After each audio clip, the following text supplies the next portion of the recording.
if somebody can ask questions. So perhaps we can start with a prayer. Okay, we're meeting now and streaming. Okay, we're live on Facebook.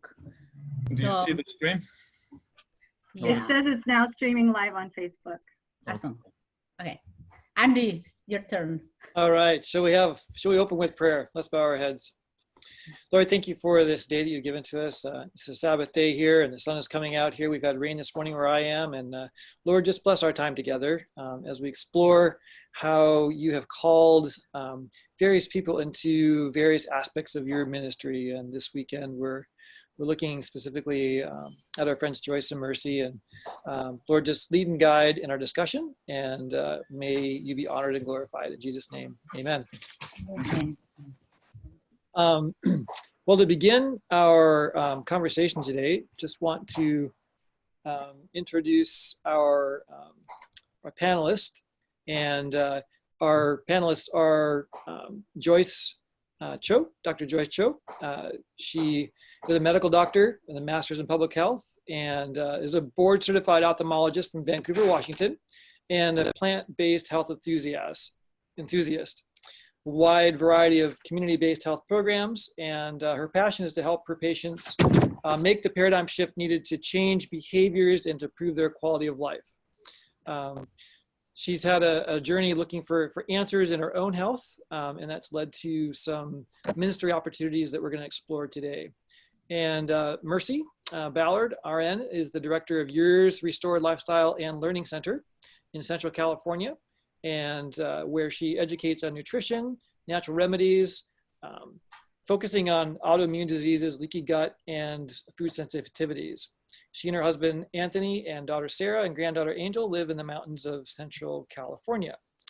And as we begin today, just want to point out some of the things that have been going on in Joyce and Mercy's world.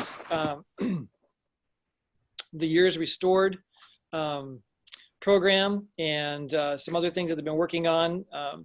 Maybe, Joyce, maybe you can just share, to start with, some of the things that you have been focused on here in the last little bit as far as your medical ministry, and then Mercy can share a little bit about what she's been working on as well.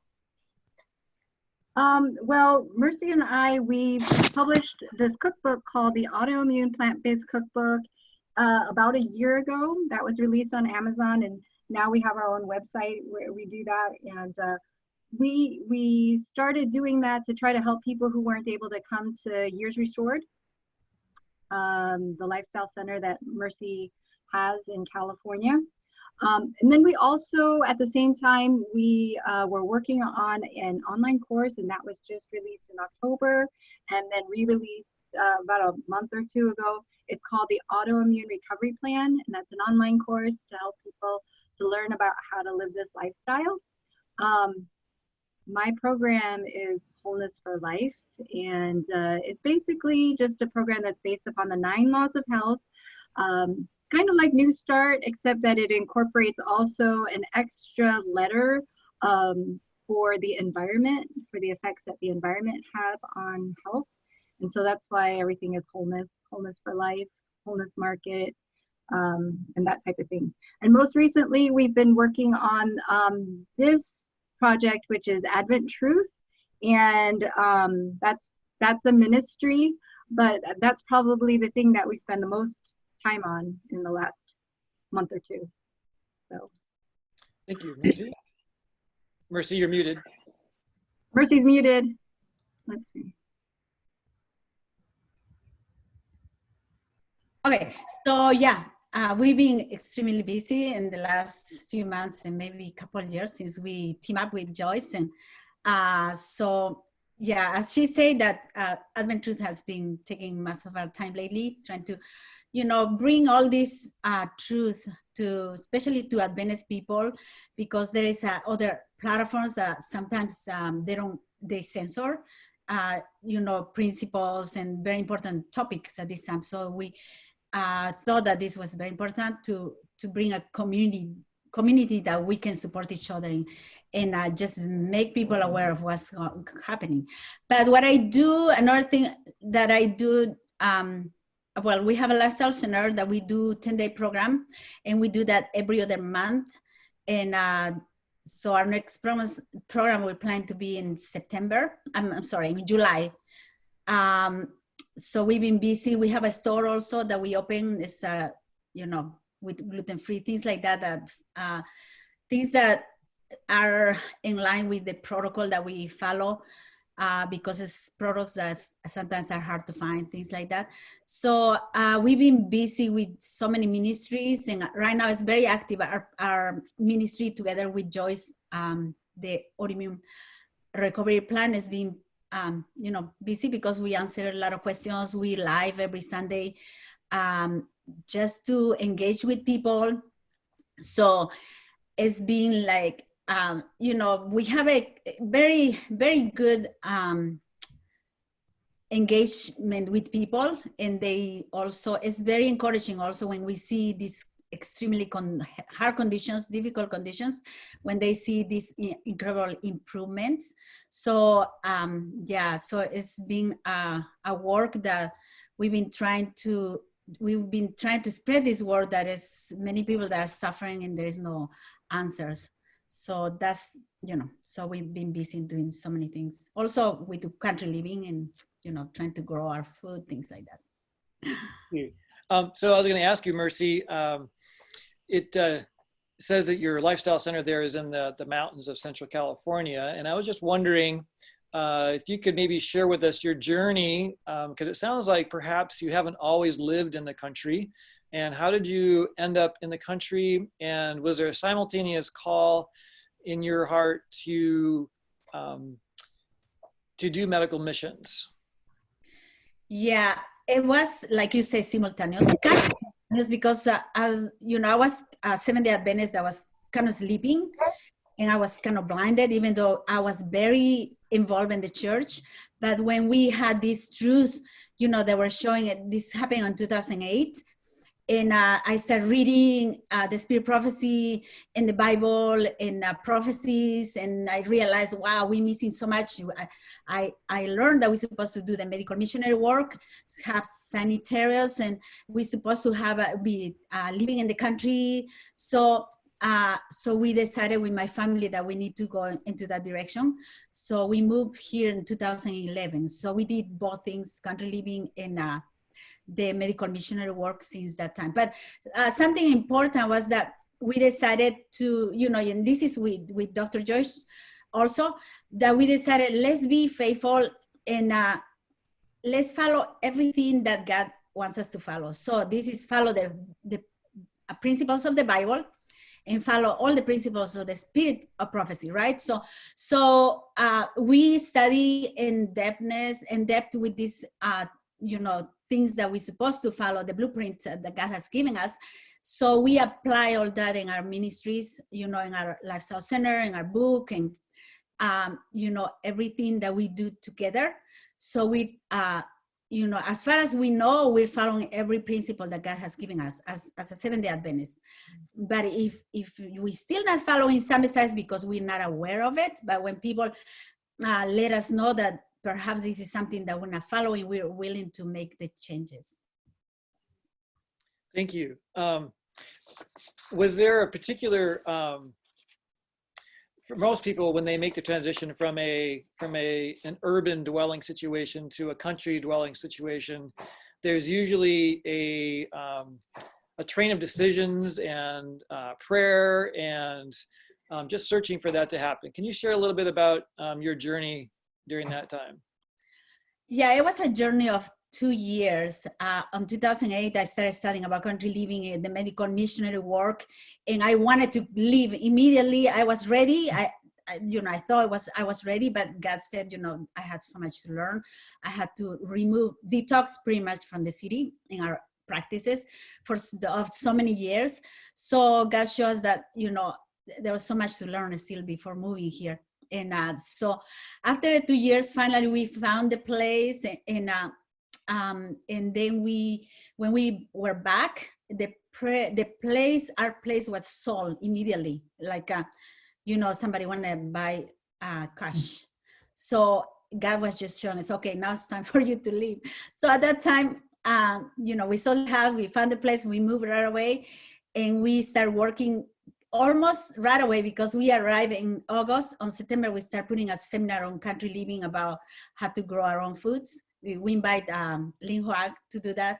So we started working immediately, and we had a big group. So God sent us a good group to learn.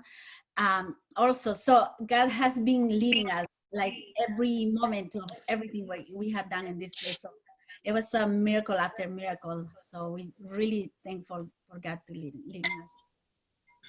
Thank you. So Joyce and I actually graduated from high school together. So we have known each other for some time and recently become reacquainted. And last January, I believe it was, this past year, we came down to Portland and were able to participate in one of her programs in preparation for one of actually a presentation in our local area here. At that time, Joyce wasn't living in the country. So now I believe you are living in the country. Maybe tell us a little bit about your journey to the country. Okay. Oh, Alexander, maybe we need to mute some people. But yeah, my journey was a little different in 2007. I don't know. It was sometime after medical school. I was going to a lot of different lifestyle programs, like the coronary health improvement program and that kind of thing. And I remember that at one of these programs, this gentleman came up to me and he asked me whether I had found my home in the country. And I thought that was kind of a funny question. And I said, no, and at that time, I thought of people who lived in the country. I just thought that they were a little different. I'd heard some stories of people who had tried to go live in the country and they failed and that kind of thing. And so he told me that he had a book for me. So he went out to the car and he grabbed me this book on country living. And then I read it. And about a week or 2 or 3 later, there was something that happened at the LA convention that was put on by an Adventist group. I think David Westbrook and Mountain Media Ministries. They came and they were doing this whole thing on country living. And as I was reading these books and listening to these people, I guess my heart started getting convicted because I began realizing how country living was so helpful for our Christian growth and our walk with God and that kind of thing. So I started praying about what to do. That was 2010-ish or something like that, 2009. And started really praying about what to do, where to go. I was in down in Southern California at that time. And there was a place here in Washington that was asking me if I wanted to come work here. And my sister then, I was talking to her about country living and she decided that she was going to come up north. And so I decided that I would move up north, and be close to my sister and try to find a place in the country that in an area that was a little more affordable. So that's what happened in 2011. I moved out here. And I lived in an apartment for like 3 years. I didn't live I lived in the country in an apartment. And I was really praying at that time. Like I was doing ministry. I didn't have time to look for property and I didn't have means. Like I didn't have money and I was just coming out of a divorce and that kind of thing. And so I didn't have the emotional wherewithal either.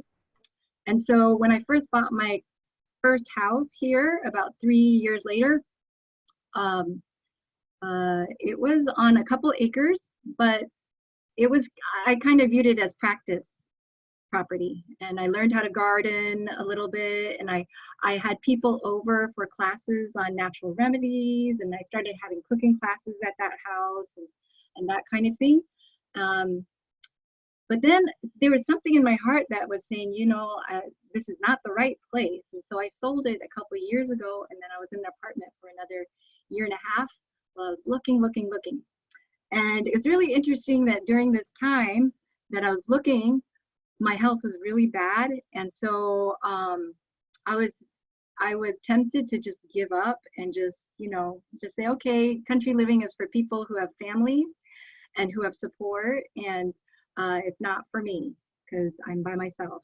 And but I, you know, I was really praying about it. I thought, you know, this is my one chance to do this, and if I fail at this, I can always just sell it, I guess, you know. But I have to at least, you know, try to do whatever it is that I felt like God called me out to do, and do my best at it. And so in October of last year, 2019, I found a place that didn't have mold, that, you know, had water, and, you know, that had a lot of trees and a lot of, you know, places to run around and that kind of thing. And it's I had the guts to buy it, I guess, because I just thought, you know, Lord, I'm gonna just step out in faith and do it. And so that was my faith journey with the Lord. That's it. Thank you. So it's always a journey, from doing what you've always been doing to doing what God calls you to do, and Yeah. it's not always an easy journey. In fact, I was going to ask, did you have another comment you want to make there? Well, I was just saying that there's always a reason why you shouldn't do it. You know, there's always a reason why you shouldn't do it. Like either your health is not good, or you don't have enough money, or you don't have enough support, or there's always a reason. There's always excuses, right? Yeah. So I was going to ask Joyce, or actually Mercy, so things weren't always good in your life either. And, you know, that's kind of an understatement probably. But you, on your way to leading or starting Years Restored, somewhere in there, you actually experienced a personal health crisis that maybe was a catalyst. Is that something you want to share in connection with this? Oh, okay. This was before. This was in 2004, 2003, 2004. My health was declining. So I was going downhill in the period of 2 years, and I had no idea what it was. So I went to many doctors of all kind of specialties, and nothing was working. At that time, I was eating plant-based, 100%. I wasn't eating any processed foods. I was eating organic, but my health was getting worse. So you know, God guided me through recover, and I learned so much throughout that process. I did a lot of research, and then so when I was, you know, converted in 2008, I said, okay, God wants us to do the medical missionary work so I can help people with autoimmune disorders, like I had, you know, the problem I had. And so that was my focus. When I go there, we're going to open up a center that's going to focus helping people with autoimmune disorders, because if I'm eating plant-based and I'm sick and I'm not eating, I thought I was eating super healthy, and then why am I so sick? So I found out there's so many Seventh-day Adventist people that they are in plant-based and their health are failing. So I decided I'm going to focus on that part of the medical missionary work while I do country living. And I was doing homeschool when I just arrived here. To my daughter was at that time she was a teenager. So that is what happened. So that's what led me to focus in this area. So sometimes things that don't seem good on the outside in our own personal experience can lead us to a closer and a walk with God that is more congruent with what He's asked us to do. Joyce, do you have a similar experience that kind of led you guys to actually find each other and collaborate together? Can you share about that? Yeah, well, my experience, I had been placed on a really strong antibiotic when I was in medical school or residency, and it just caused me to develop progressive weakness over years. And I just thought, you know, life is hard and you get old and you get weak. And so I just thought I'm going to have chronic pain for the rest of my life, you know. But it got to a point where it was really debilitating and my family was worried about me. And so I started seeking for help. And in 2011, I went to a functional medicine person who tested me and told me that I had leaky gut and that I had just food sensitivities to everything. And I started on an elimination diet. And that was a real revelation to me because prior to this point, I had been going to all of these programs on plant-based nutrition, and I knew how powerful plant-based nutrition was for health and chronic disease. But here in the leaky gut community in autoimmune disease, everybody there, like your health practitioners, as well as like bloggers and all of these people who are well versed in leaky gut, they'll say that, it's your vegan diet that got you sick, and you will not get better unless you adopt a more paleo philosophy. So this was like a totally new world for me, and I know it was for Mercy too. It was just really bewildering. It's like, how can this diet, how can the paleo diet be the most popular diet? And why is it that I'm on such a healthy diet and I'm still sick? I was searching for a number of years, from 2011 to 2016. I was on an elimination diet, and I was getting better, but I was trying to reincorporate certain foods like soy and corn and that kind of thing. And I found that I was getting other issues, like other than the weakness and the pain, I was developing sinus congestion and difficulty breathing and that kind of thing. So in 2016, in January, the year before, I had listened to an audioverse, and there was an evangelist by the name of Gabriel Aruda who told his story about how he met Mercy and went to Years Restored. And I thought, that's really interesting that there's someone within Adventism who is interested in the subject of the leaky gut. And I don't think that she can teach me anything different, because I felt like I was doing everything I could be doing. But I thought, I like to go to different lifestyle centers and see what people are doing. I've always been interested in medical missionary work, and I've gone to different lifestyle centers. So I went in January of 2016, and that's when Mercy and I first met. And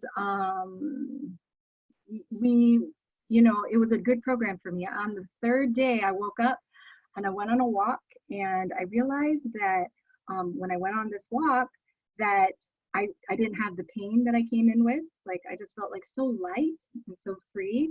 And I realized that I didn't have the shortness of breath at night when I slept. And so that was such a miracle for me, because I'd gone to other lifestyle programs where we would be eating all this great food, like baking our own bread and doing all this juicing and everything. And I was having tremendous pain.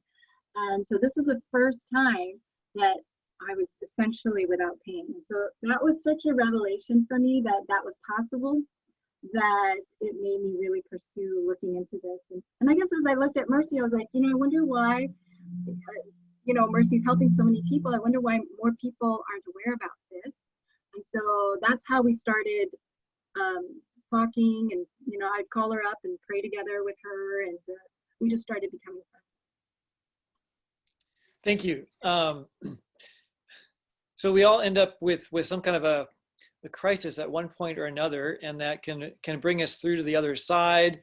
And the other side is ultimately heaven, and that's what we're preparing ourselves for is translation ultimately, and we want to be ready for that, and we want those around us to be ready for that too. So that's part of what medical missionary work is about, is carrying not only the mission that you can live well and feel good, but that you can also be ready for Jesus to come by acknowledging him as creator, and being ready to follow what he's asked us to do, and not follow the world. So it's a little different path, and part of that is helping our fellow man to be able to actually think about others beyond themselves, because they're through the pain that they're focusing on in their own lives. How has your work together, maybe either one of you can jump in here, on the autoimmune plant-based cookbook, kind of been able to leverage the ability to help people move from a focus on themselves to a focus on what God wants them to do? Well, just from a very broad-based level, when we started doing this cookbook, that was our major number one concern, was that out in the leaky gut space, paleo is the most popular philosophy. It's felt to be the most scientific, and there's so many Christians who are on a paleo diet, right? And what many Christians don't realize is that a paleo diet is based upon an evolutionary philosophy. It's based upon the philosophy that we eat according to how we evolved. And that's why they don't eat things that are typically farmed, like legumes and things like that, because they believe that our ancestors were hunters and gatherers. They weren't farmers. And so when Mercy and I were looking into this, we felt, I think there was a tendency for us to feel like, wow, why is this group of people so successful? And where are God's people? And I think that was a challenge that we felt that we wanted to take up for the Lord. And I don't know if God puts that burden upon us or anything like that, but I was just thinking about David and Goliath, and I was just thinking, here are, people saying this is the best way, there is no God, and you evolved. And I just thought, we have to at least give people the option to choose to know that there is a God who loves them, and he has a way of healing that is more powerful than this. And that was a big challenge, because there's so many Seventh-day Adventists who are plant-based and who are still sick, including it was us too, right? And so we had to really, really pray about it and try to figure out, Lord, what is happening that your people are still sick? What is happening that we're still sick? And how can we glorify you in this? In our weakened condition, how can we let the world know that there is a God and his way is best? So that was really our challenge. So it's easy in those situations to look around us, and we're told not to envy the wicked, right? Mm-hmm. Or those who don't know God. They don't have to necessarily be wicked per se, but they don't have God as their foundation. And it can be easy to do that when it appears that they're doing better, either financially or physically or anything else you can, relationship wise or whatever you want to put on the table. But if we actually look back at what God's called us to, and we know that his plan is perfect. And if we're not doing well in some fashion of that, we need to seek his face to find out what we're missing. Yeah. Do you have something you want to add to that, Mercy? Well, the thing also for me was that it wasn't that, we were jealous of them. It was why God's way is not the head. Why do you have to be the feet? Because, and we have the ultimate, right, message. And the message is so perfect. And also when we see the paleo, because, I see patients also in my conventional job they're in the paleo and diet, I don't really see people that are on paleo that are well. They're still struggling. They're better, but they're not well. So, but we want, with God's plan, with God's way of health, we want them to be well, not just better. And we notice that, people that go faithfully following God's ways, they go in remission. They do well. So we know that God's wills, but as long as we're faithful, as long as we follow, the step by step, everything that God requires from us, we're going to see just incredible results. And we see that all the time, And so for us, it's not like, this works just because this is God's way. And also all those principles that are in the Bible and the spirit prophecy, because the spirit prophecy has been giving us for these times, right, that we're living. So there is so many details that we have missed before, perhaps because before we didn't have this epidemic of autoimmune disorders, right? But now it's more and more as toxicity enters in the world. So, but then we had to read the spirit prophecy with the eyes of hard times. And we do that, we find so many things. Oh, we've been missing this and this and that. So that's been the case. For example, I just want to give you an example of something that I've been missing and most Adventists have been missing. There's one principle that Spirit Prophecy Sister Joyce said, the grains need to be cooked for several hours. There's a place in Councils on Diet. But how many minutes do we cook our oats? You know, oats are grains. You know, some people do these oats and cook in 5 minutes your waffles, right? That doesn't follow the principle. Another thing that happens is, or you do the cereal, or you cook it in the oven, or you do your granola, that takes 30 minutes. That doesn't follow the principle of several hours. So we have to study deep, we study deep in every principle that Sister was saying, why this is happening, why people are sick when they don't cook appropriately, right? So then we figured it out, you know, the grains have lectins and they have anti-nutrients, that they need to be soaked and they need to be cooked appropriately for several hours. So this is the case of the grains, because one of the reasons why paleo is somehow, you know, efficient or people get better is because they say no grains, right? Because evolution said no grains, we're hunters. There's no, we don't, didn't do gardening, things like that, or farming. So, but then when we study more the science and the Spirit Prophecy that gave us the principle, we learn about, okay, this is what is happening, because the grains, if we don't cook properly, you're gonna have large amounts of lectins that are gonna make you very sick. And then that somebody put it is in Councils on Diet. Thank you, Alexander, for putting it. Grains used for porridge or mash should have several hours cooking. So that's the principle. So then some people even eat grains raw. You know, they just soak overnight these oats and then they eat it the next day. So no wonder, and people, especially Adventist people, most of the people eat everyday oats. I don't know why, but that's what we do, right? So we do oats every day in different kinds, and then we're so sick. So that's one of the things I was doing myself, and you know, there's so many things were making me sick after we learned all the principles. So this is one of the principles we apply in our protocol. So there's many other principles from the Spirit Prophecy, but this is just an example. Yeah, I think that, you know, people should, if they're not familiar with the program that we do, that, you know, just summarize it real quickly, is that, you know, we avoid things that are going to have high levels of glyphosate, that are genetically modified and that kind of thing. So we avoid those foods that are high risk for this. We eat organic. We encourage people to not purchase processed food and to just enjoy making their own food and getting their nutrition from whole plants rather than trying to supplement and that kind of thing.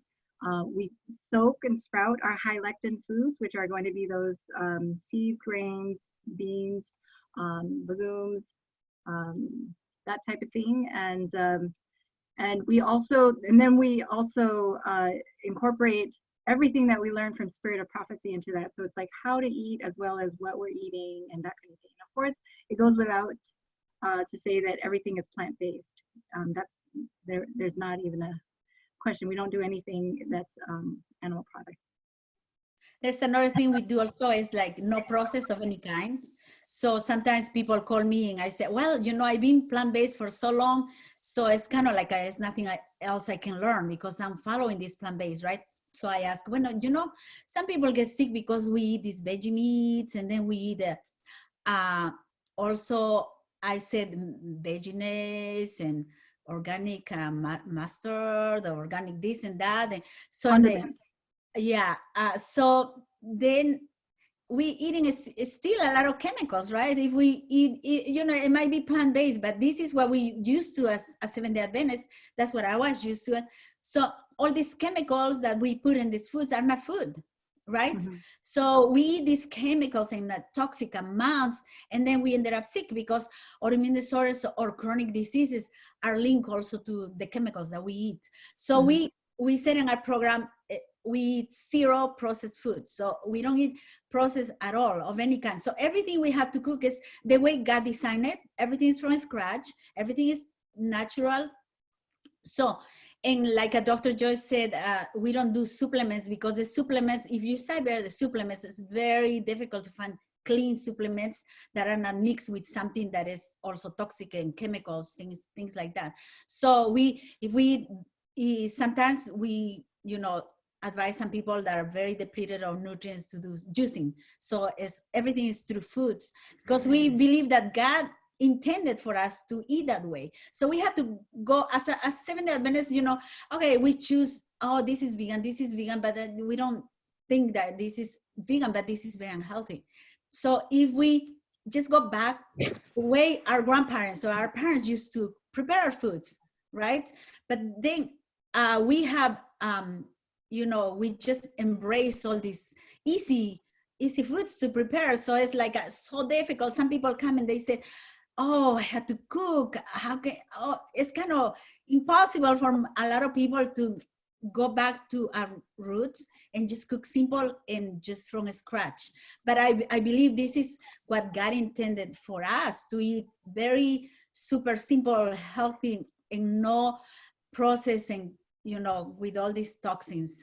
And it's not too hard. Once you get in the habit of doing it, it's not hard. And it actually is very, very tasty, because you'll find that foods that are high in mineral content and nutrition, they're a lot more flavorful than the foods that you have none of that, and you have to now add all your artificial sweeteners and flavor enhancers and that kind of thing. So did I hear you saying then that just because I eat vegan and I eat everything that gluten-free and everything I purchase says organic on it, or GMO verified project, GMO free, or how does that go? Yeah. Yeah, GMO project verified. Even if I eat with all those labels on it, I can still be unhealthy? Right. I mean, like if you look at like corn and soy are over 90% genetically modified. And the thing is that you can grow genetically modified corn right next to organic corn, and you'll have all this cross-pollination taking effect, and nobody will know, And so, I don't know, it's just, at this point in Earth's history, this is just something that I learned from Mercy. Before I went to Mercy's place, I would think, okay, I'm going to be eating this way. I'm going to be eating organic, unprocessed, and that kind of thing, except for when I have guests and we go out to eat, right? Or except for when I go to potluck, or when I travel, and then I might have to eat this way, because to pack my own food, that's just a little bit too much. I think we all have our idea of like how much is extreme and how much is within reason. And when I went to Years Restored at Mercy's place, I just discovered, her thinking of what is reasonable is just a lot different than what other people think. So I asked her, because we were talking about Daniel and his friends and how they decided that when they were in the king's court, that they were not going to allow anything into their bodies that would defile them. And she said, Joyce, it's the same thing nowadays with these chemicals and that kind of thing. We can't put anything into our bodies that's going to defile us. I said, but Mercy, what if I go to my sister's and she wants to cook all this food for me? And I feel bad. She's put in all this effort to cook all this food for me. And she said, Joyce, when I go to my brother-in-law's, when I go to my sister, when I go to my family, I pack all the food, I cook for everybody. And it's my ministry for them. I show them how to eat this way. And so it just started me thinking differently about how I think. And so now, I mean, like I have gone, I don't know, I think it's been 3.5, 4 years that I pack all my food. It's a rare thing that I'll go out to eat at a restaurant that's organic. Maybe like once a year, if I'm at a conference, I'll go to an organic restaurant and eat a salad or something, But it's not something that it's something I could probably count on my fingers, one hand. Mhm. Somebody commented, I think Alexander, that you spend time preparing your foods, right? But then the energy that you're gonna have, you're gonna be double efficient because you're gonna be running. I mean, we're gonna have full speed, right? Doing much more things that you couldn't do it before. Because when I was sick, I couldn't do anything. Everybody was waiting on me. I was just laying down and things like that. But now I serve my family, I serve other people, and I have energy. I had to go sleep because I had to go sleep, right? That's what people tell us when they get on this program. They say, I haven't felt this much energy in years, and so we had a lady who had diabetes type 1 and Hashimoto's, and she'd had it for 30 some years. She was in her 50s, and she had it so badly that she was on bed rest, basically. She couldn't get out of bed. She was a horseback rider. She couldn't take care of her horses. And for years, that's how she lived. And she was even scared of coming to Years Restored. But she was so desperate, she made the trip from Pennsylvania all the way out to California.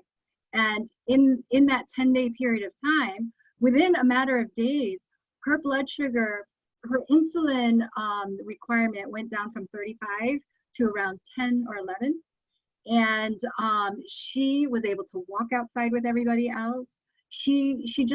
This was in January that we met her. And within a few months, she let us know that she's out back taking care of her horses. She's riding her horses again, and she has her quality of life back, And so she was someone who was on the paleo diet. So she was eating salads and maybe a little bit of meat. So it was essentially a very, you would consider it to be a pretty healthy diet. She was not someone who was eating junk food and that kind of thing. And we see that with a lot of even Adventists who come who are on healthy diets. Many Adventists are on healthy diets. And many of them, just by making these simple changes, can do much better. So you've been able to publish your book, and that's been able to help a lot of people. And I think Mercy mentioned that you have a Sunday morning interactive that goes along with, I think you've just recently developed an online way of assisting people. Could you speak to your online course? Yeah, so this course is evergreen course, so anybody can sign anytime, but we do ongoing online questions and answers every Sunday because we understand that they had to make this incredible change from the way they were eating, even if it's plant-based, because we do so many other things. So we had to be coaching people every Sunday. So we have an incredible interaction on Sundays. It's in the afternoon at 3 o'clock for people that have signed for the 4 o'clock, course. Mercy, 4 p.m. 4 o'clock, yeah. Zoom, today is 3, right? Progress. Getting confused. Okay, yeah, 4 o'clock. So, so it's been like a very rewarding also program because not everybody can come to Years Restored because, you have to travel and it's expensive. It's a detox, very intensive, training here too. So the second best we think it is the course. And then, people cannot even come to the course. They just follow the book, right? But if they're very sick, they need more than just a book. They need more coaching. So we decided to do that because we see the need. A lot of people, we get calls, Dr. Joyce and I get many calls all the time. And we cannot coach people. This is hours and hours and hours of training. So we cannot do it over the phone. So that's why we did the class. Actually, Dr. Joyce put most of it together and I helped whatever I could. And so you do the lectures, right? Joyce, you do the lectures. It's about 30 hours of lectures. Then we did together training, food preparation training. And then we have the handouts for every class. And also we have in the questions and answers. Thank you. Go ahead. Go ahead. No, go ahead. You go ahead. I was just going to say, you guys are a team. You've been working together, and sometimes working together is challenging. But there's a few principles that you have kind of outlined as being key to working together. And maybe you can share some of those principles of working together that you found have complemented your collaborations? Well, working together actually hasn't been a challenge for myself. It's been a blessing. It's been like so much fun. You know, the work is just fun because, you know, imagine two girls, even though that she's much younger than myself, but, you know, we travel together and we just, you know, we share everything that we're doing and working with others and all this. So to me, it's been fun doing God's work together, and the encouragement has been amazing. So because we also do church, we go to churches. We were, you know, before COVID, we were going once a month, a weekend, someplace. So we're traveling constantly. So, you know, I don't think it'll be kind of hard for me to do it by myself, or Joyce do it by herself. But doing together is just like amazing. To me, it's just, it's like the Bible, right, Joyce? Yeah, I mean, I think that's something that I was very happy when we started working together. Okay, when we first started doing this, I was just doing ophthalmology, and I was thinking, you know, I'm helping people lose weight. I help people stop smoking because I was very interested in helping my patients in their lifestyle, right?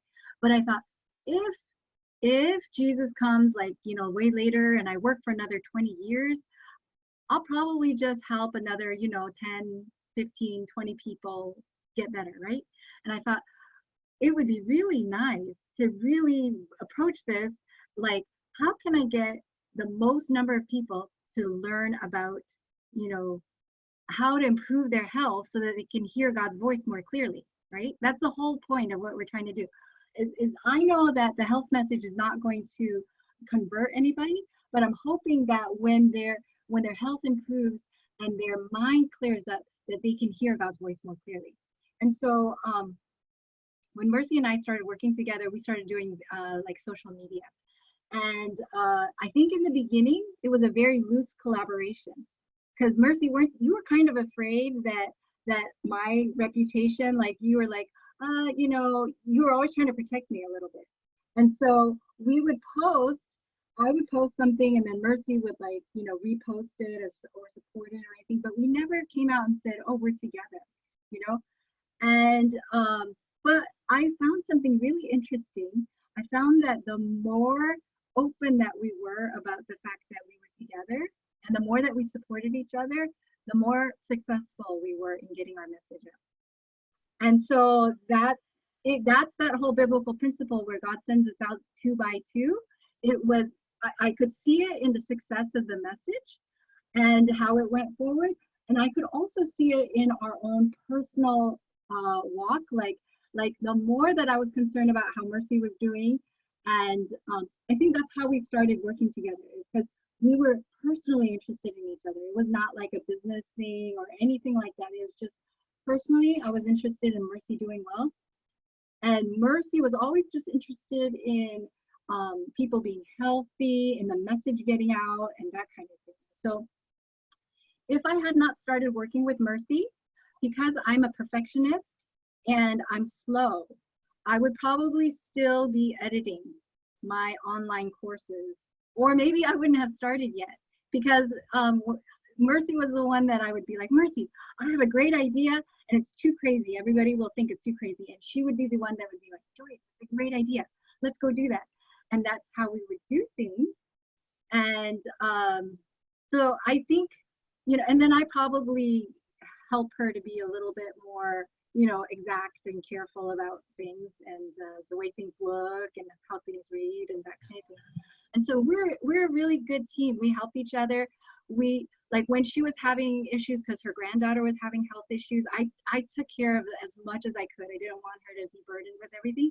And then my health started suffering, and I found out Mercy is perfectly capable of doing a lot of things. She's been taking care of everything. Especially, I just recently had another major health issue, and for the last 5 months I've been down, and I actually went to Mercy and Anthony's place for about 5 weeks or so, and they nursed me back to health by God's grace, And so it is like a family. It is like Mercy is my family, and I think that's why we do well, is because we care about each other. Amen. So you and Mercy came to our place and spent just a great weekend here with us right before things kind of broke loose with the whole virus thing. It was just kind of coming through. It was the end of February. I think the very next week you probably wouldn't have been able to travel. It was pretty wild. We really appreciated having you here at that time. It gave us some good insight into some practical ways to protect ourselves at that time. We had a great radio interview that we did together at that time. And almost immediately after that, I noticed that you'd started doing some blogging, and that was relevant to the times that we were experiencing within the COVID crisis. You want to share any feedback or responses as a part of that? I know that I shared that with people that I knew in my circle of influence that were being affected, and was able to use that as a tool, not only ministry of God, but a ministry of healing too. Yeah, you know, that's really interesting. When I was finishing up, I think it was my early years of practice, that I went to a natural remedies seminar at Wildwood. And I remember when I listened to them sharing about hydrotherapy and how powerfully it impacted those who were suffering with the Spanish flu. Number one, I had really never heard anything about the Spanish flu. Can you imagine going to med school, you know, public health and everything, and not knowing hardly anything about the Spanish flu? And then number two, to see how powerfully hydrotherapy and natural remedies could impact something as serious as that flu, it was mind-blowing. And so that was when I was first convicted that, you know, what I'd been learning in medical school was not that powerful. It was simply, you know, this was just treatment, standard of care, but this was not what it was going to help put God in the minds of people. You know what I mean? And I thought, this is powerful, that God's ways, simple ways, are freely accessible to people and can fight life-threatening diseases. You know, and it stuck with me. And I when the Spanish or when the coronavirus came on, Mercy kept saying, Joyce, we have to let people know. We have to start writing about this stuff. We have to start writing about this stuff. And so one day I was flying back from Mercy's place. I was on my phone. I just typed out the blog. That the first two blogs just came out on my phone like that, just typing it out while I was on the plane, and it just flowed out, you know, because I was like, Lord, how can I help people know about Jesus? How can I use this you know, fear that's happening? How can I let people know that there's a God? You know, and it just came right out. And you know, when I first started posting on social media, I used to sweat buckets. It took me hours to post because I'm introverted. But by this time I was able to post that, but I was still scared because I was like, what are people going to think of me? You know, it's so embarrassing to think that way, right? But every time I post, it is a little bit like, you know, that's me. So like I posted it, and then I was amazed how many thousands of people started visiting my blog. Like I think I had 30,000 people visit my blog or something like that. And yes, it was just, I was so happy to see that people were going to learn about God and about a natural way of healing, and it was just amazing. So happy. So we were told that the medical mission work is the right hand of the gospel and the three angels' message in verity. Can you share how you've been able to use the medical missionary work in conjunction with the three angels' message? Mercy or Joyce? Yes. You know, going back to the coronavirus, so I was so happy that she was able to write, because she's an incredible writer, and I love to write, but I'm not a good writer at all. And so I was happy about that, but on my side, I was helping people in the, you know, most on the practical way. So I was posting videos of how to do inhalations with the oregano for the virus, and do a personal sauna, making this broth of onion, garlic, and turmeric to, bring the immune system up to destroy this virus, things like that. So, I had a friend here that was visiting that came for my last program, and she got stuck here because she couldn't go back because there was no flights back to New York. So yeah, she's from Peru, and she was supposed to go back to New York and then to Peru, so cannot go in either of them. But the thing is, we start helping people, because of this post, and we open up a Spanish Facebook also to help putting all these things. So God opened the doors for helping other people. So through my friend, she was able to help about 20 people that had with corona, serious corona symptoms, just applying these incredible, simple natural remedies. So they all were able to recover. And then she was helping this pastor, a friend of her, telling him what to do, because I think himself had the corona. So he was dealing with 40 people that he was helping, following the same principles. So as 20 people in the United States and 20 people overseas. So these 40 people were able to recover. And then also my friend was, helping more people here in the United States, all over. I mean, some people from Spain, some people from Mexico, some people from Peru, some people from New York. So far, everybody recovered. So, but we always amazed how simple the message is and how effective the message is. So we always super excited about that, applying these simple remedies, because, the coronavirus it has an external layer that is fat, right? So the heat's gonna destroy it. Also, they don't survive to high temperatures. So when you do these inhalations, and then you do, this personal sauna that we just created, this very super simple sauna that anybody can do it without having anything, pretty much just whatever they have at home. And they have this soup and eating plant-based, as simple as that, people start recovering. So it was just simply amazing. Is, of course, vitamin D. Somebody posted, best way to get vitamin D is from the sun. Applying all this, the sun, we will send people to the sun, because that's powerful also. So every law of health is a key, right? Otherwise, we're gonna suffer the consequences on not following one of them.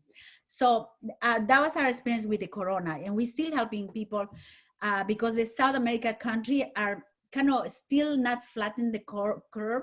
They're still going uphill. So right now we still helping many people. Amen.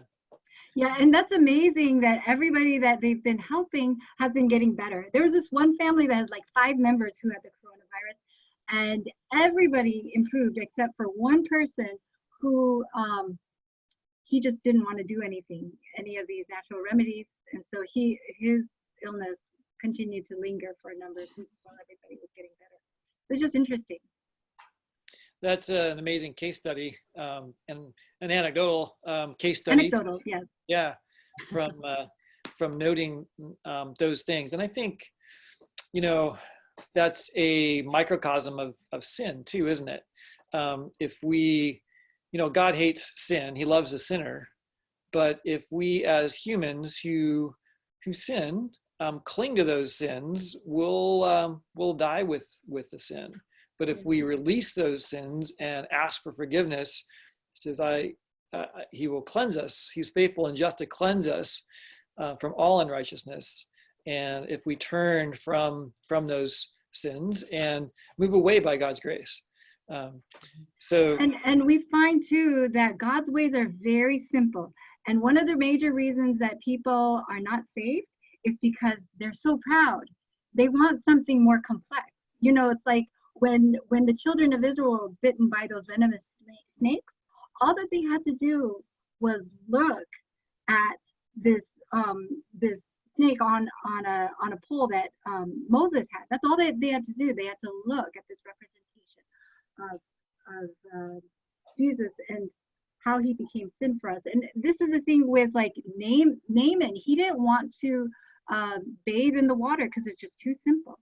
And so these natural remedies, you will find that people do not like these things because they do not appeal to our pride, I think.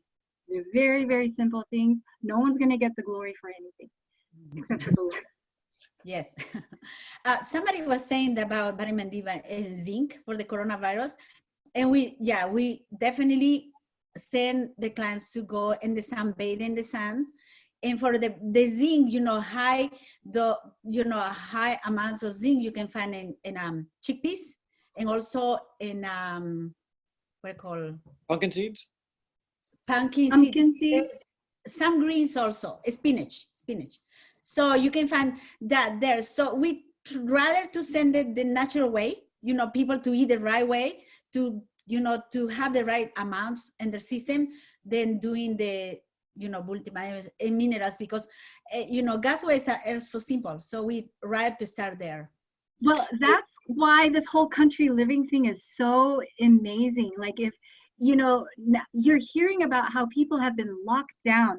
Like our friend Gloria from Peru, she said, Joyce, my sister just told me that they're locking everyone down today. For the next 3 weeks, you can't leave the house. And I was like, well, what happens if you don't have food in the house? She said, no, you can't leave the house for anything. And so, but if you lived out in the country and were able to, grow your own food and that kind of thing, you would have much more freedom.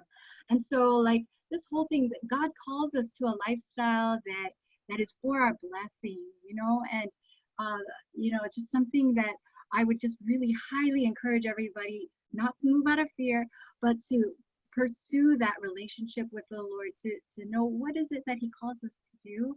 And then everything that he calls you to do, just put every effort to trust and obey. That's this whole journey of health and healing, is learning to trust Jesus and obey. We can look at the life of Enoch and learn a lot from him. I mean, after all, he walked home with God. And Mrs. White talks about how he lived in the country and spent a lot of time in the country fostering and building his relationship with God, but he also went in and helped those in need as he was led to. So I think that's what we're called to do as part of the blueprint per se. And I don't know if anybody can maybe speak to the term the blueprint. I know that it's kind of been thrown around. It's a common usage for the way that Ellen White has outlined for education, for medical missions, for sanitarium work, for country living. Where did the term the blueprint actually come from? Does anybody know? I don't know. I just remember, reading about it and realizing that what I had experienced in my own education and upbringing was not it. Yeah. And having to go backwards and try to relearn. Relearn. Make my life come into conformity with that. Mercy, did you have a thought? Well, there is a book that is called The Blueprint, right? Right.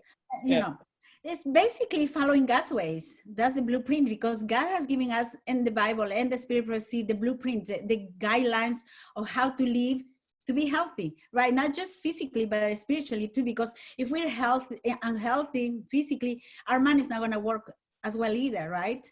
So this is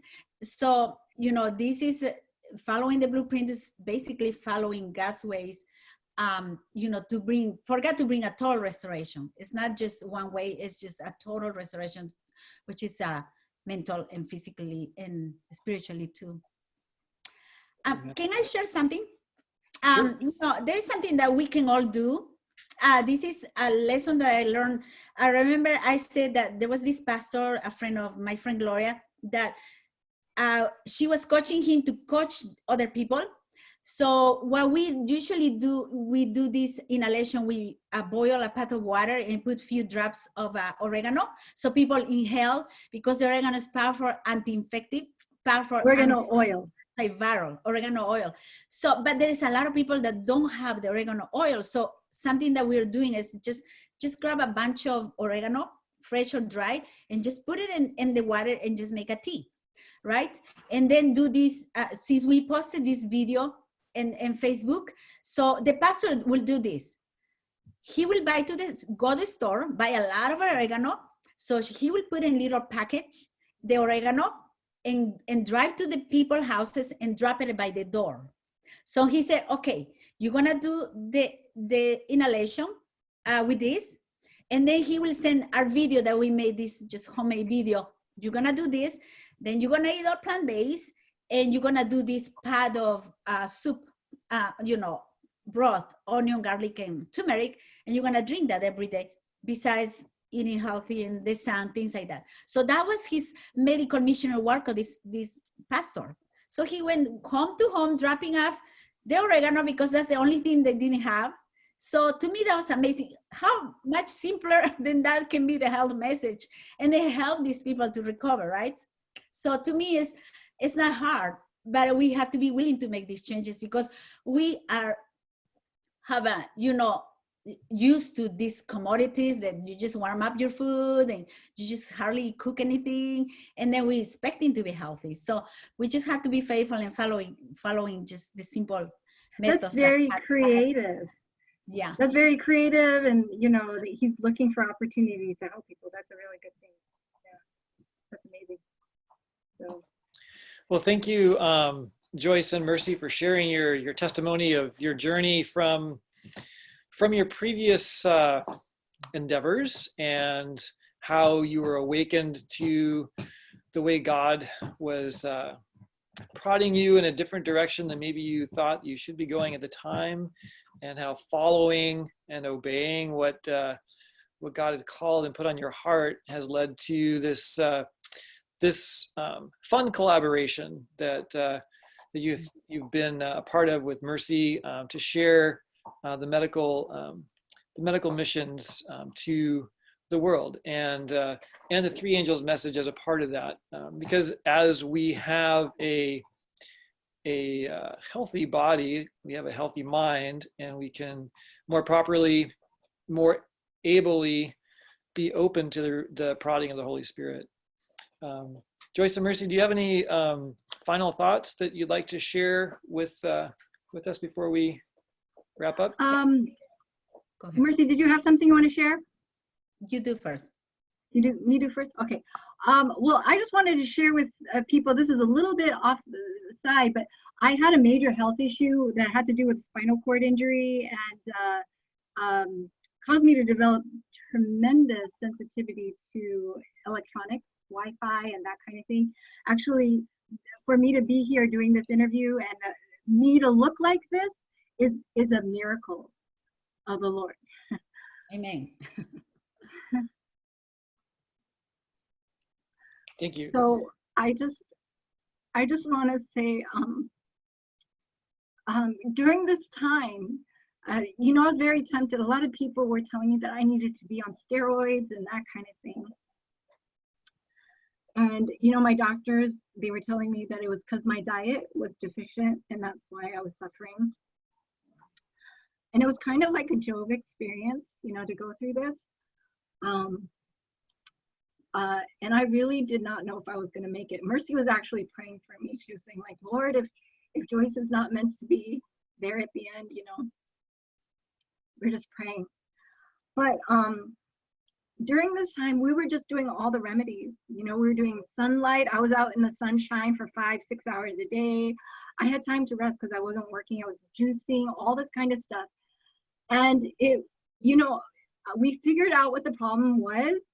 By God's grace, he gave us wisdom to figure out the root cause of the problem. But during that time, these natural remedies was what helped me survive. And, that plus the love and the faithfulness of my friends, Mercy and her husband and her family. But I just want to let people know this way of living that God has for us. We're going to go through difficult times. This is nothing like what I've been going through. This is nothing, but we're going to go through very difficult times. We have to just continue to just trust in God. Don't look. Some people do it because they want a result right now. And they're like, oh, I tried vegetarian, it didn't work. Or I tried this and it didn't work.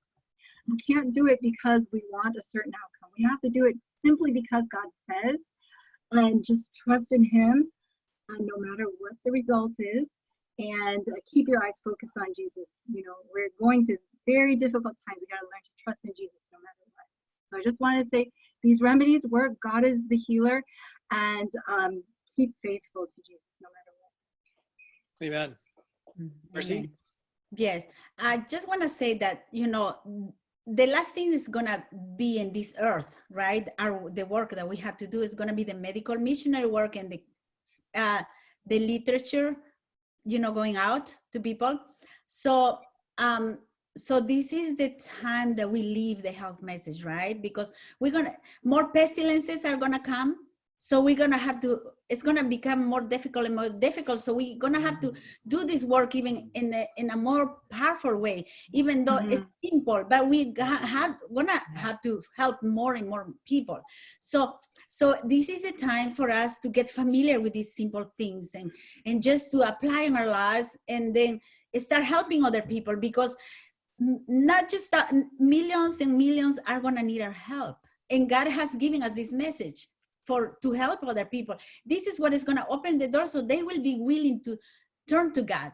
You know, we're gonna be giving the opportunity, because we're helping them with their health, that they're gonna wanna know what we know. So the loud cry is gonna come in conjunction with the health message.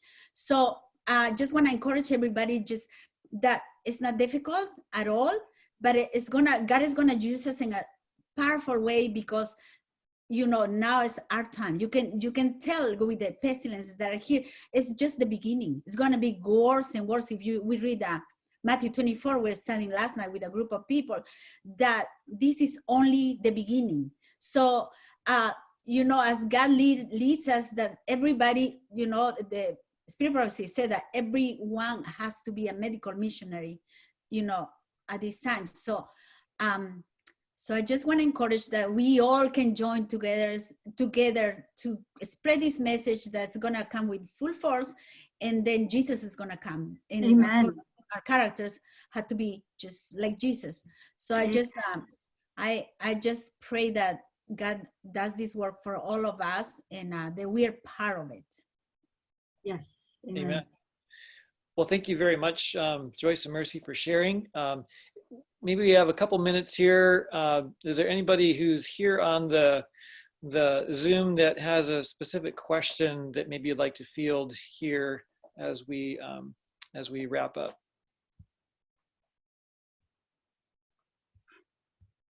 Perhaps let's see. Somebody was asking about the you know, the therapies that we do. And okay, so there's for the sauna, you know, all we do is that we have a layer of a sheet and then a plastic, and you can just grab your curtain plastic from your shower, and then you put another sheet. That's it.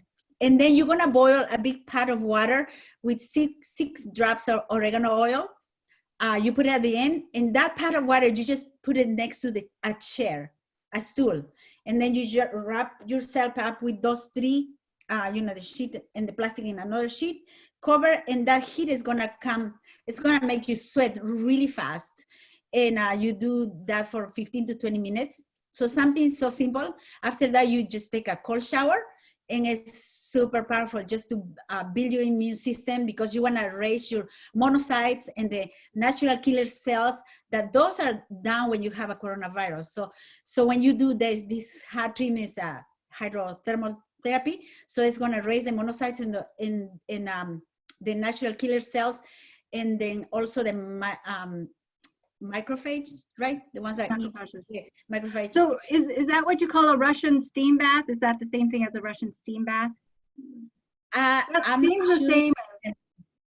Oh, and I wanted to share with you, you might want to get a book like this, God's Healing Way by Mary Ann McNeilis, because it'll describe some of these natural remedies.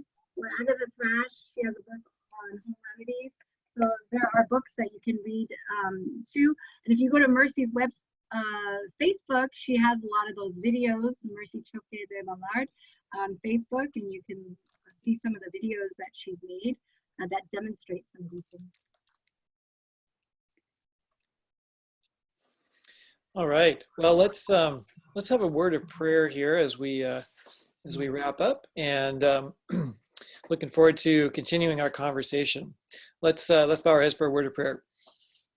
Lord, thank you so much for providing for us in nature the things that are most beneficial for keeping us well and for making our bodies perform in such a way that we can be open and hear your words speaking to us. Lord, thank you for the ministry of Joyce and Mercy, Years Restored, and the various outlets for the information that they've been able to utilize and share with others. And Lord, may we be found faithful as we seek to do your will. In Jesus' name, amen.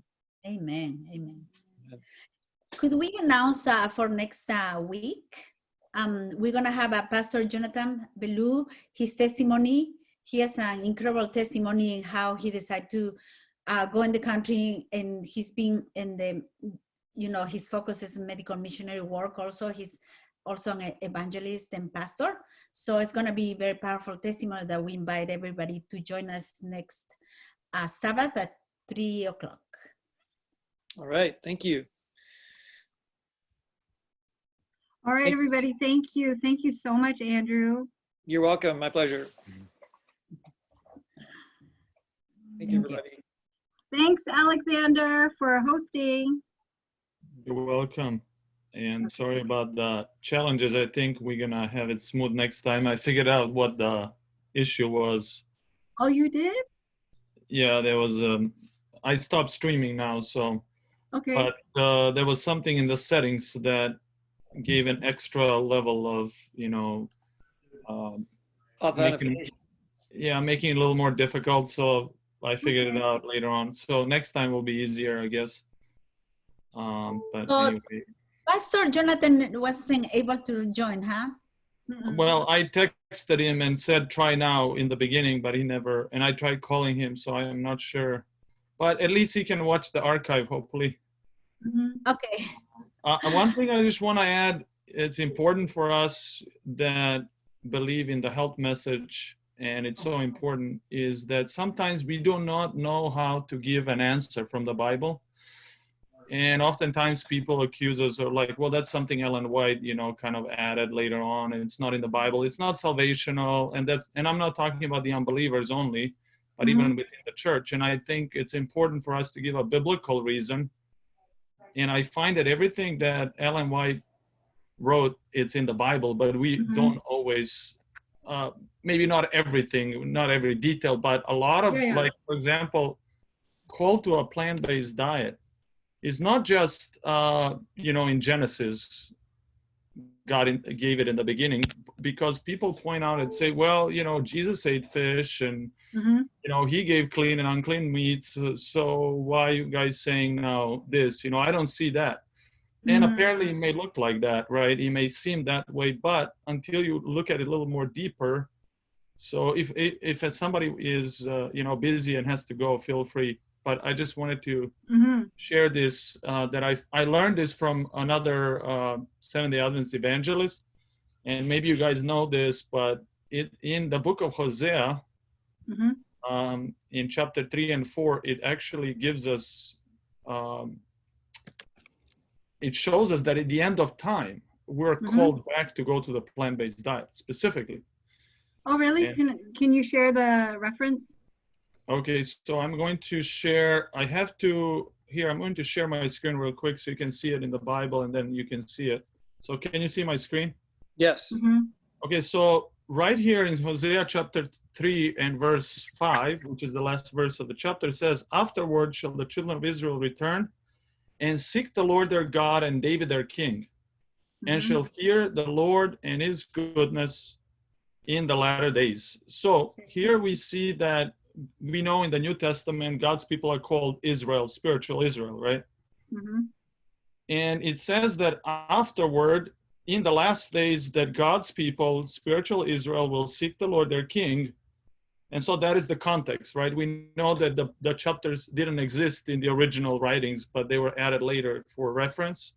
So this is the context. So we're talking about here the last days. Now, if you go to the next chapter, 4, and we read 1 through 3, it says, Hear the word of the Lord, you children of Israel, for the Lord has a controversy with the inhabitants of the land, because there is no truth, nor mercy, nor knowledge of God in the land. Sounds like today, right? Yes. By swearing and lying and killing and stealing and committing adultery, they break out, and blood toucheth blood. So by what? By breaking God's law, right? Lying, killing, stealing, adultery. These are all violation of God's commandments. Now it says, therefore, or because of these things, shall the land mourn, and everyone that dwells therein shall languish, with the beasts of the field, with the fowls of heaven, yea, the fishes of the sea shall also be taken away. Now, if you look at this word, well, before I go there, therefore, meaning because of all these sins that we just read, right? Mm-hmm. The land will mourn, and everyone that dwell in shall languish. This word languish, if you look at it in Hebrew, it means to become sickly or, weak from disease and so forth. And then it specifically lists that the beasts of the field, these are the animals on the land, the fowls of heaven, those are the birds, mm-hmm. and the fishes of the sea will be taken away. Have you noticed recently in the last couple of years on the news how there's been a lot of reports about dead fish and dead birds, and they cannot figure out why, and they keep talking about it, what killed them. And not just that, I mean, we had mad cow's disease, we got all kinds of issues in animal kingdom in the last probably 20 or plus years, increasing. And Ellen White says because of the sins of man and disregarding God's law, there's a curse resting on the earth, especially increasing in the last days, and because of what man has done to the animals, to the environment. She said time will come where will be no safe to eat any animal products, right? And I feel like there's a confusion sometimes because you meet Adventists who say, but Ellen White says we can eat eggs. Look at this. Well, another one says, well, the cheese that she said was old cheese, it wasn't this cheese. And so there's the argument, confusion. But what's important is to take it in context. And so when she told somebody to eat eggs from healthy hens or chickens, and because of remedial properties, it had to do with the specific situation and the time and availability and situation, right? And you have to consider the time factor. When was it written? Who was it written to? And you also have to consider that she said time will come where will be no more safe to eat. And some people look at animal products, and some people look at that as always in the future, as if she wrote it today. But time will come, and I believe has come, mm-hmm. based on everything we see. So here we see in the Bible as well that God has warned us that because of all the sins, that there will be diseases on the animal kingdom. And now we know that that's happening, and we're called back to the original diet. So I just want to share this in case sometimes it's helpful to share with others that this is based on the Bible as well. So you're basing that based upon how it's saying that everyone that dwelleth on the land shall languish. Yes, because to the fowls and the yeah. So we read Hosea 3:5. It says in the last days, God's people. So that's just to give us the context. It's last days. That was Hosea 3:5, and then it's talking about sins being committed by people, swearing, lying, killing. And so forth, which is violation of God's law. And then it says, therefore, or because of all this, the land will mourn and languish, animals will languish, which means become sickly. And we have definitely seen that happening in the last years with increased disease in animal kingdom. And we know time has fully come for us to stay away from that. This is more basic. Obviously, we've been talking about more advanced things now, but some people are still trying to figure it out, like, is it safe to eat plant-based, or can I, fully, is this what God wants me to do, or this is just some fanatics, extremists or whatever. So you can see it here in the Bible. Good, thank you. Yeah, thank you for pointing that out. You're welcome. Yeah, I always try to look for where in the Bible it illustrates certain things that Ellen White writes, that are so beautiful and You know, it Yes. just seems like perfectly said. And yeah, but I haven't looked for this one concept, I guess, other than in Genesis. Yeah, we have Daniel, of course, you know, Daniel died. We know that it's for all time. And we are told God offered Israelites manna, right? Mm-hmm. But because they rebelled, he gave them meat. In other words, if you're going to eat meat, at least eat less harmful meat. And we know the result was disease and death. But I wonder what would have happened if they said, yes, Lord, thank you for giving us the angels' food. So it would have been amazing, you know. Maybe it'd still be God's people today in carrying the mission that he has set for them. But now it's our turn, right? Amen. Yes. Now it's our turn. Thank you. That's Andrew knows that we're gonna be we have a website, and Alexander is helping us, and we want people to do writing or videos, whatever you have that you like to collaborate. If you have already videos, it's called adventtruth.net. It's gonna be a kind of like an e-magazine, something like that, where people won't be censored for saying, you know, things that are so relevant for this time. Yeah, so we'll try to post articles as well as like these videos and that kind of thing. So yeah, it's still in the making, but we will announce it. You know, the website is present. It just needs to be more developed. But we would like to have articles related to health and end time preparation, present truth, and we're open to ideas as well. Just videos. Maybe a forum of some sort that we can discuss things. Yeah, because we want it to be more personalized so that people feel like, you know, they have a community. Someone was asking, are we going to use the same link next week as we have today? Yeah, I think we can use the same link. I think it'll be great to have the same link. Yeah. And then someone was asking, will this what we did today, will it be posted somewhere? So it's going to be on Facebook in Advent Truth, but you're also going to put it on the website at some point. Alexander will put it on adventtruth.net. Yes. Yeah, we will post it, but for now it's in the group. And then if somebody needs to see it that's not part of the group, I think they can join. If they don't have Facebook, then that's the reason we want to post it on the website. As well, but we're working on that. You know, Alexander, this is just a different subject, but have you ever done any Bible studies on Jeremiah and how he talks about how his people are not healed, and he talks about going to Egypt for healing and that kind of thing? Have you ever done any kind of Bible study on that? I'm really interested in this subject. I've read it before, but I haven't done anything in depth on that. But I do know, you know, where God's people, or the king of Israel, was reproved for going to Ekron, right? Yeah, yeah. But I think that's I don't remember if that's different. But this is Jeremiah, where he says, you know, the daughters of Egypt are going to, you know, are not going to be healed. They're going to Egypt for their healing, and they're not going to be healed. And they're like, isn't there a balm in Gilead? You know, and so it just makes me think about, like, today, you know, we're so wanting conventional medicine and drugs for healing. And I'm thinking, you know, God has a balm in Gilead. And I don't know, I'm just really interested in that subject. Yeah, so it was interesting. I was looking at our Skagit County Public Health website, and they were saying no meetings of groups until there is a vaccine or a treatment is found for the disease. And I was thinking, well, there is a treatment. There is a book, right? I don't want that treatment. There is a treatment available, and it's free and it's easily accessible by all.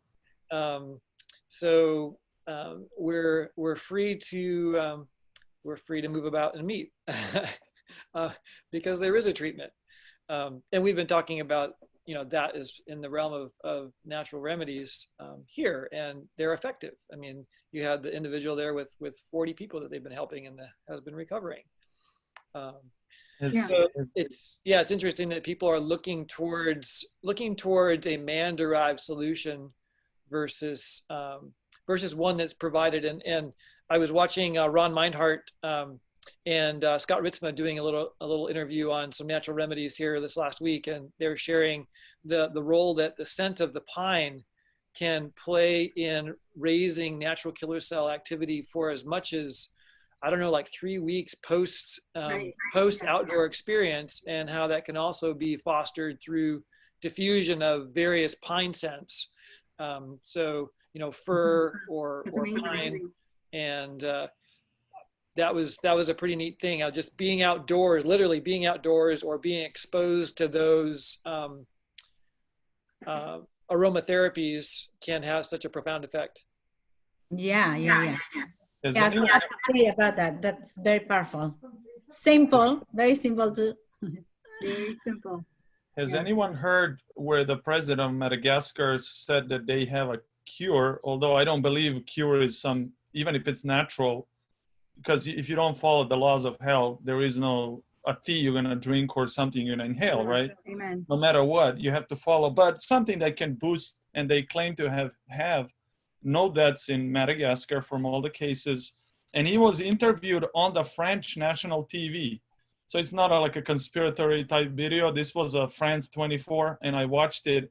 And they tried to drill him and discredit him, and find out because he said we in Madagascar use a lot of natural remedies. For us, it's mainstream, just like drugs are mainstream in the Western world. And so he said, just because we're a African country and nobody, everybody's trying to discredit us, or the World Health Organization especially, like to put them down because they claim to have this cure, whereas before they acknowledged that the ingredients that are used in this remedy are beneficial for health. They actually had studies and said that, but now because they claim it has to do with helping healing corona, they immediately came down on them and said no. And nobody, even what's incredible, and I don't know if this really helps or doesn't, I'm not promoting it, but all I'm saying is interesting how they're closed to anything but a drug and vaccine, and anybody has any other idea, they immediately try to discredit him. And so he didn't want to tell them like what the ingredients is, but they have it. They said, and we've been successful. And something my wife and I were discussing, and like, okay, let's say this is true. Simply because people there live different lives, they're more active, more outdoor, maybe it's simpler. And so they're more in line with the natural laws of health. And this tea that they talk about, if it's a natural tea that will boost your immunity, can simply be that one, element that's needed to help you. So it may not be a cure in the sense of like, no matter what, you drink this and you get healed, right? Right. But it just helps. It could have been anything else that we know it's helpful, like oregano or something else, right? Yes. So it's hard to know exactly, but anyway, it's been interesting to hear, that there are people who are looking into natural remedies. It'll be like cancer. It's like, how you cannot make any claims for cancer, and there's certain things that become very politicized. You can't make any claims for. It'll be COVID-19. So, yep. But it was a blessing. I think we have to. I like these discussions afterwards. They're very interesting and thought-provoking. But if you guys find out more information about Jeremiah, I'm really interested. Okay. Yeah, it would be a good study to do. Okay. Thank you. Thank you, everyone. God bless. Alexander, where do you live right now? Right now, I'm in South Texas, on the border with Mexico. Oh, are you McAllen? I'm very close to McAllen, like 20, 30 minutes. Oh, wow. Okay. What Yeah. are you doing there? We were actually visiting family in Texas, like before Corona hit here in America. We were planning to travel and go to Costa Rica and Europe, and then traveling ban came, and then we stayed here. So we've been here, but we plan to go to Europe as soon as we can to visit my parents. Okay, I see. I see. just for some time at least. Your parents doing okay? They're doing okay. You know, I don't know if you're the one that mentioned or Mercy that I think it was Mercy how in some countries they were not allowed to move or leave their homes. That exactly what happened in Serbia. So for weeks, I would say more than a month, they were not allowed to leave their house, but once a week for 3 to 7 in the morning, just to go to a store and back. That's it. Wow. It was very strict. But thank God now it opened up. But they're talking about the second wave, so that's why we want to visit them. Oh, yeah. That's coming. Probably for United States, that's gonna be in October. We're thinking because of the fall and the winter and all that. So we have to be prepared for that even more than now. Yeah, Mercy. Have you looked at using, in place of sunshine, using UV lights for vitamin D production?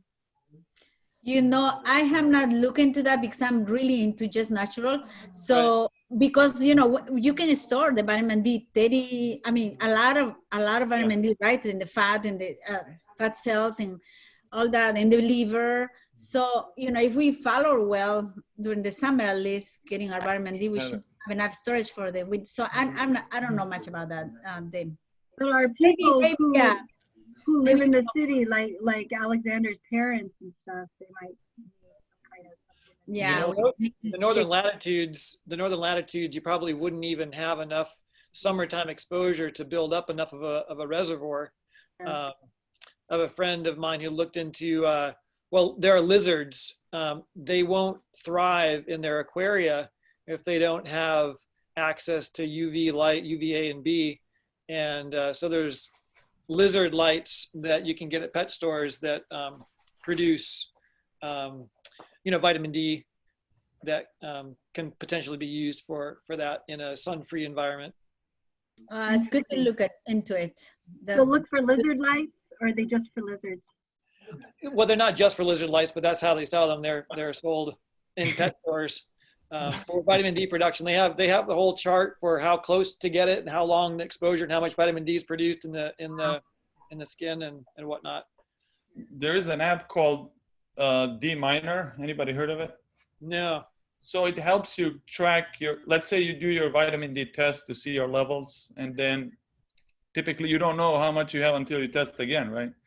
But if you enter that info, this app will tell you based on your location, the angle of the sun, and estimates how much vitamin D you will get. You will, depending on how much skin you expose, you enter that, and it will kind of give you some gauge as to how much you will have if you use it. So it can be helpful, somewhat for that. It's idea. I used to have that. I need to get it back. Yeah. Yeah. Uchi Pines did a study, I think, a while back. They were surprised that farmers who are in the sun do not get enough vitamin D, and that kind of. Have you guys looked into that? Yeah, I mean, like they're clothed. These farmers, they're not really exposing very much of their bodies. Well, even the ones that are not in the tractors and machines, but outside, they said because they were moving. Yes, exactly. And so you have to be, not that you don't get anything, but you need to be still, of course not to burn, but still, and then you will get like that. If you're moving around, just walking out, it's not enough to store, right? We proved it with Anthony, my husband, because he was outside working with tractors and all that, and his vitamin D was very low. So after he had to lay down on his chest, exposing his back, and then the vitamin D came up. Yeah. That's so another thing when you're doing vitamin D, if you're doing tanning or laying in the sun, because it's a fat soluble production in the skin, you want to not soap and shower immediately following. You can rinse off, but if you soap and shower, the soap is an emulsifier and will decrease significantly any vitamin D progress that you've made. That's wow. true. I laid out in the sun a lot for 4 weeks while I was at Mercy's place. If you guys need the sun, come here. There's so much sun here. It's incredible. The burning sun. Yeah. It was just a perfect sun that you can be outside the whole time and you're happy, not burning. Yeah. Yeah. Well, guys, thank you so much. All right. That's been fun. Blessings to all. It was a and we'll see you blessing. next time. God bless Okay. you. God Right. bless you. Goodbye. Bye. Bye. Bye.